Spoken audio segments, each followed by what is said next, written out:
Whenever we listen to something about अहिंसा और non violence तो अक्सर महात्मा गांधी और स्वामी विवेकानंद जैसे नाम उभर कर सामने आते हैं। यहाँ तक कि कुछ लोग तो महात्मा गांधी को ही फादर ऑफ अहिंसा बताते हैं। लेकिन सच बात तो ये है कि अहिंसा और नॉन वायलेंस की जड़ें हमारी इंडियन हिस्ट्री में बहुत गहराई के साथ जुड़ी हुई हैं और हजारों साल पुरानी हैं। आखिर कैसे? इस बात का जवाब जानने के लिए you need to stay with me till the end of the video because we will find out what we can learn from the concept of ahimsa. So let's get started.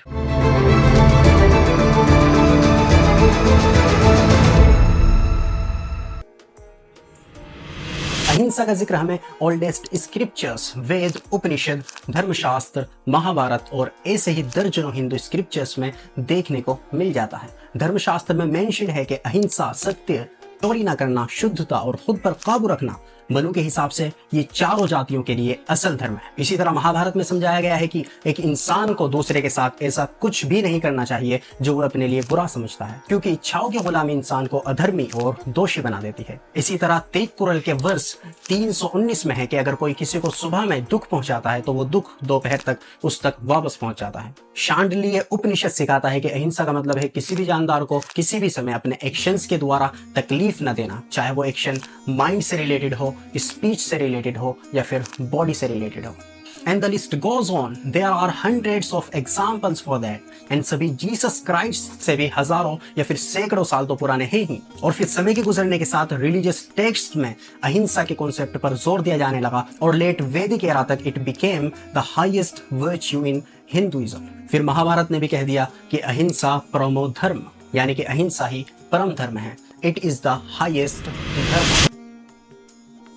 And as time passed by, some of the greatest people appeared and started to teach it. First of all, Mahavir Swami, अहिंसा उनकी core teachings में से थी। उन्होंने सिखाया कि non violence और equality सभी के लिए जरूरी है और ये कि not to kill any living being is the foundation of all wisdom. Mahavir Swami को जैन धर्म में एक इंपॉर्टेंट स्टेटस हासिल है। कुछ लोग तो उन्हें जैन धर्म का फाउंडर भी बताते हैं, मगर सच बात तो यह है कि जैनिज्म के अकॉर्डिंग वो 24वें तीर्थंकर हैं जिन्होंने बौद्धिज्म को पॉपुलर तो जरूर किया है लेकिन वो उसके फाउंडर नहीं थे।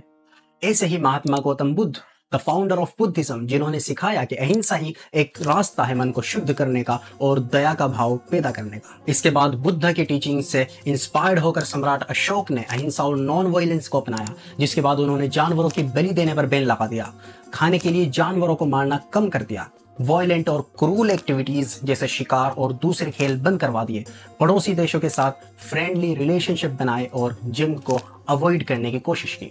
And the important thing here is that in Jainism and Buddhism, non-violence is the central and core teaching.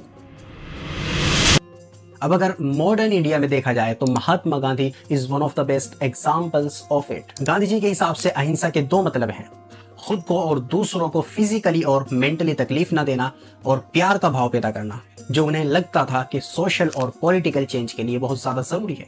इसी चीज को ध्यान में रखकर उन्होंने प्रोटेस्ट्स और स्ट्राइक्स किए और कैंपेन्स चलाए, जैसे कि salt march, quit India movement, non violent non cooperation movement are one of those examples. फिर इस चीज ने अमेरिका के एक civil rights activist Martin Luther King Junior को इंस्पायर किया। उन्हें लगा कि क्रिश्चियनिटी के डॉक्ट्रिन ऑफ लव और गांधी जी के नॉन वायलेंट मेथड को कंबाइन कर दिया जाए तो ऑप्रेस्ड और मजलूम लोगों की आज़ादी के लिए ये चीज़ एक हथियार साबित हो सकती है। उनकी इस कोशिश की वजह से 1964 में सिविल राइट एक्ट पास हुआ, जिसके लिए उनकी कोशिश और लड़ाई जारी थी। इसके बाद उन्हें नोबेल पीस प्राइज से भी सम्मानित किया गया। आज के समय में एक अहिंसावादी के लिए जरूरी है कि वो किसी भी जानदार को तकलीफ देने से, यहाँ तक कि तकलीफ देने के ख्याल से भी दूर रहे, क्योंकि अहिंसा का मतलब सिर्फ नॉन वायलेंस नहीं है बल्कि किसी भी तरह का दुख पहुंचाने से बचना है, चाहे वो दुख फिजिकल हो, मेंटल हो या फिर इमोशनल हो। लेकिन इन सब चीजों के बाद अहिंसा का मतलब कायरता और कोवर्डिस नहीं बन जाता कि खुद पर होने वाले अत्याचार को चुपचाप सह लिया जाए, बल्कि अहिंसा सिखाती है कि मेंटली और फिजिकली नॉन वायलेंट रहकर अपनी बात को सामने रखा जाए और अपोजिशन को अपोज किया जाए। अकॉर्डिंग टू महात्मा गांधी, अहिंसा बहादुरों का काम है और उसके लिए हथियार उठाने से भी ज्यादा हिम्मत की जरूरत होती है। सो माय डियर फ्रेंड्स, ये वो भारत देश है जिसने थ्रू आउट हिस्ट्री किसी भी कंट्री या टेरिटरी पर इन्वेजन न करके और हमला न करके ये बताया कि हम सच में अहिंसावादी हैं। लेकिन अब यहाँ कम्युनल वायलेंस की भरमार है। अपनी कमियों को दूर करने के बजाय हम दूसरों की कमियां तलाश करने में लगे हुए हैं। सोशल मीडिया से लेकर ब्रॉडकास्ट मीडिया, हर जगह फेक न्यूज फैलाने से पहले एक बार भी नहीं सोचा जाता। किसी को लगता है कि इस्लाम और मुसलमान खतरे में हैं, और कोई कहता है कि हिंदू और सनातन धर्म का अस्तित्व खत्म करने की तैयारी की जा रही है। और कमाल की बात यह है कि पॉपुलेशन दोनों की बढ़ रही है। ये वो देश है जहां पॉलिटिशियन से लेकर धर्मगुरु और नाम निहाद मजहबी रहनुमा तक सब हमारे रिलीजियस सेंटिमेंट्स और लेक ऑफ एजुकेशन का फायदा उठाकर हमारा ब्रेन वॉश करने में लगे हुए हैं और एक तरह का डर फैलाकर अपना फायदा निकालना चाहते हैं। और फिर यही डर और फियर ऑफ सर्वाइवल हमें हिंसक और वॉयलेंट बनने पर उकसा देता है। तो ऐसे क्रूशियल टाइम में जरूरत है कि साइंटिफिक एजुकेशन को प्रमोट किया जाए, दूसरे लोगों के कल्चर और आइडियोलॉजीज के बारे में जाना जाए, उनसे मिला जाए, और सबसे महत्वपूर्ण ये है कि अहिंसा की टीचिंग्स को प्रमोट किया जाए कि we have to avoid violence at all cost, by body, by words and by thoughts as well. इसी तरह हिंदुइज्म कर्मयोग के द्वारा भी हमें बहुत कुछ सिखाता है, जिसके बारे में मैंने पिछली वीडियो में बात की है। आप इधर क्लिक करके देख सकते हैं, या फिर इधर भी आपको लिंक मिल जाएगा। I will meet you there. Thank you for watching.